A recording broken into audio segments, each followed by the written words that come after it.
Salam jumpa Ibu Bapa, saudara-saudara yang kekasih di dalam Tuhan Yesus.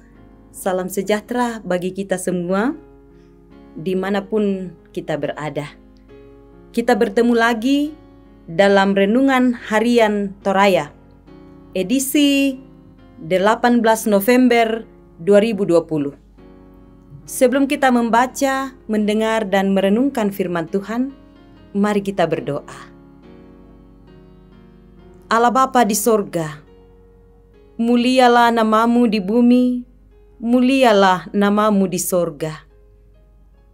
Terima kasih atas hari-hari yang Engkau anugerahkan kepada kami, di mana di dalamnya kami boleh hidup di dalam kasih tuntunan Tuhan.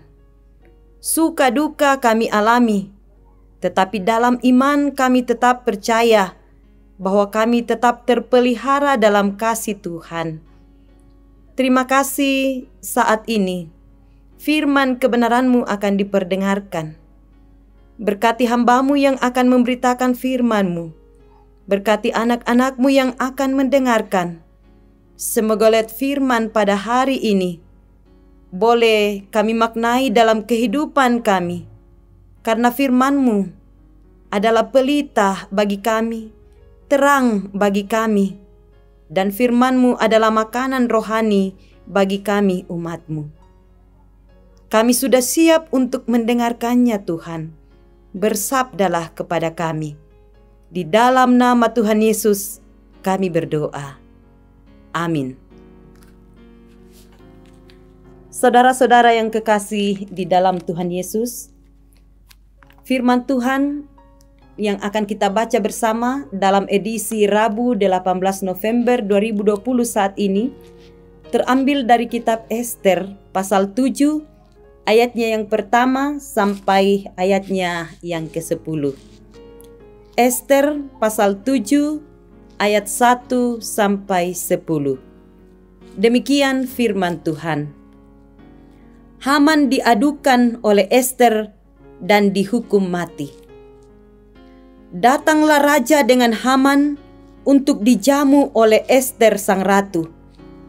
Pada hari yang kedua itu, sementara minum anggur, bertanyalah pula raja kepada Ester, "Apakah permintaanmu, hai Ratu Ester? Niscaya akan dikabulkan.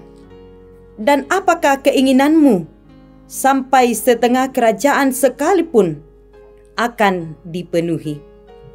Maka jawab Ester sang ratu, "Ya raja, jikalau hamba mendapat kasih raja, dan jikalau baik pada pemandangan raja, karuniakanlah kiranya kepada hamba nyawa hamba atas permintaan hamba, dan bangsa hamba atas keinginan hamba.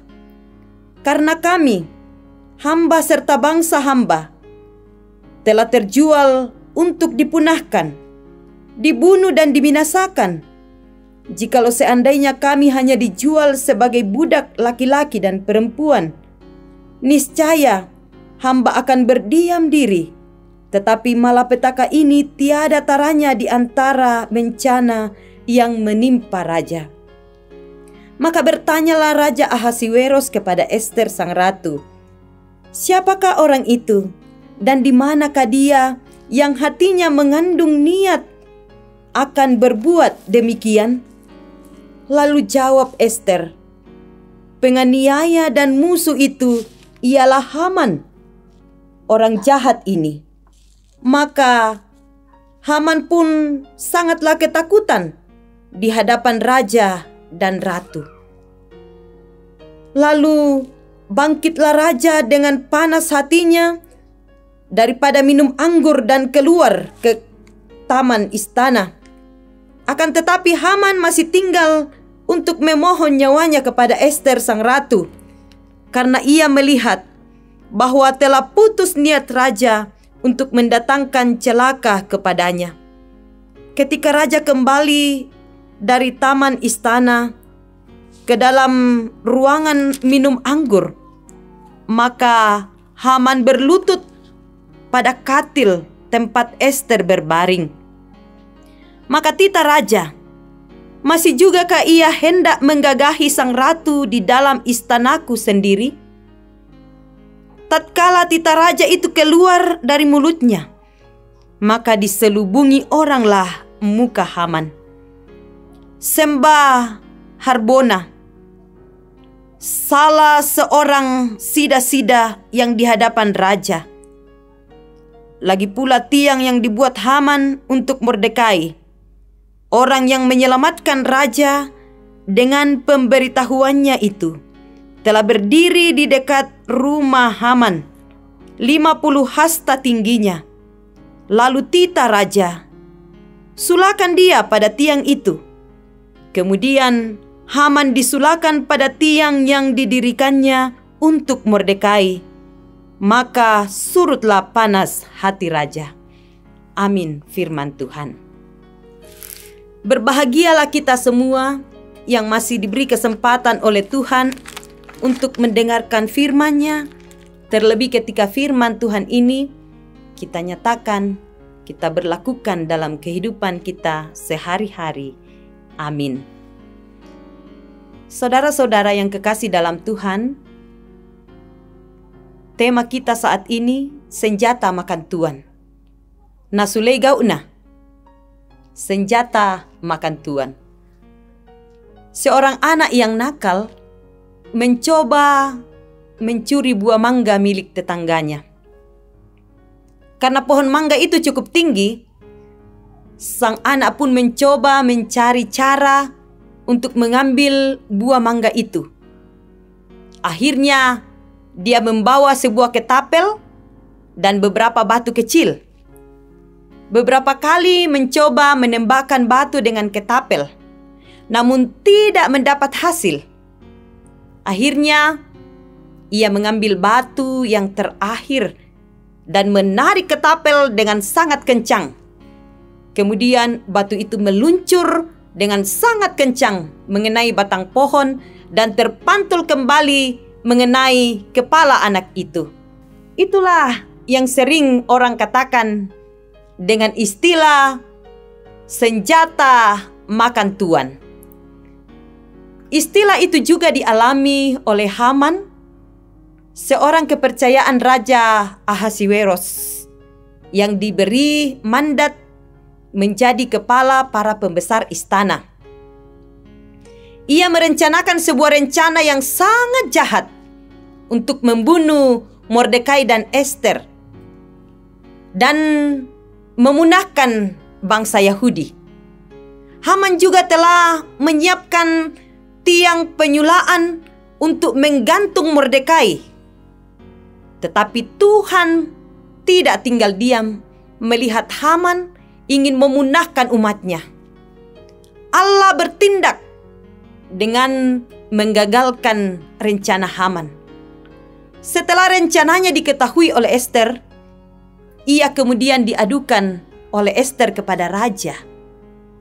Dan raja sangat marah. Puncaknya, Haman akhirnya dihukum mati di tiang yang telah ia siapkan untuk Mordekai. Senjata makan tuan, rencana jahatnya kembali kepadanya. Saudara-saudara yang kekasih di dalam Tuhan Yesus, dalam kehidupan ini mungkin kita sering merasa cemburu karena merasa tersaingi oleh orang tertentu dalam kehidupan kita, sehingga kita memiliki pikiran negatif kepada orang tersebut. Ingat bahwa jangan sampai kita seperti Haman yang merencanakan keburukan yang dapat merusak kita sendiri. Tetaplah berpikir positif, jauhkan kecemburuan, dan muliakanlah Tuhan. Terpujilah Tuhan dalam kehidupan kita. Amin. Demikian firman Tuhan. Mari kita bersyukur di dalam doa. Kami bersyukur atas kasih dan kemurahan-Mu Tuhan pada hari ini. Engkau begitu baik kepada kami, memberikan setiap waktu yang indah di mana kami hidup di dalamnya. Saat ini, firman kebenaran-Mu telah kami dengarkan dan renungkan bersama. Kiranya Tuhan tetap menilik kehidupan kami dengan hikmat yang Tuhan karuniakan. Kiranya kami dijauhkan dari pikiran-pikiran yang jahat, pikiran-pikiran yang mematikan terhadap sesama kami, supaya hidup kami tetap terfokus pada Kristus Sang Pemberi hidup ini. Maka kami senantiasa menjadikan firman-Mu sebagai pedoman suluh langkah kami, menjadi pelita bagi kaki kami, dan kami bersama-sama dalam kehidupan ini tetap mengaminkan bahwa Engkaulah Tuhan dan Juru Selamat kami di dalam Yesus Kristus. Berkati kami dalam sepanjang kehidupan kami, dalam keseharian kami, dalam tugas dan tanggung jawab yang Tuhan anugerahkan. Anak-anak kami dalam masa pertumbuhan, dalam pendidikan, dalam pergaulan, dalam meraih cita-cita, kiranya Tuhan berkati. Kami sebagai orang tua yang Tuhan telah pilih dan pakai mengemban tugas di dalam rumah tangga kami masing-masing, kami percaya bahwa kasih Tuhan pun tetap ada bersama-sama dengan kami. Allah Bapa di sorga, terima kasih firman-Mu memampukan kami untuk selalu berpikiran yang positif, supaya kami menjauhkan diri dari hal-hal yang membuat orang menjadi celaka. Tetapi karunia-Mu, kasih-Mu, cinta-Mu akan senantiasa menyelubungi kami, supaya kami boleh membagi cinta kasih ini kepada sesama kami. Berkati kehidupan kami selanjutnya. Ampuni salah dan dosa kami Tuhan. Dan inilah doa kami, syukur kami, yang kami bawa hanya di dalam nama Tuhan Yesus. Itulah Tuhan dan Juru Selamat kami yang hidup. Amin.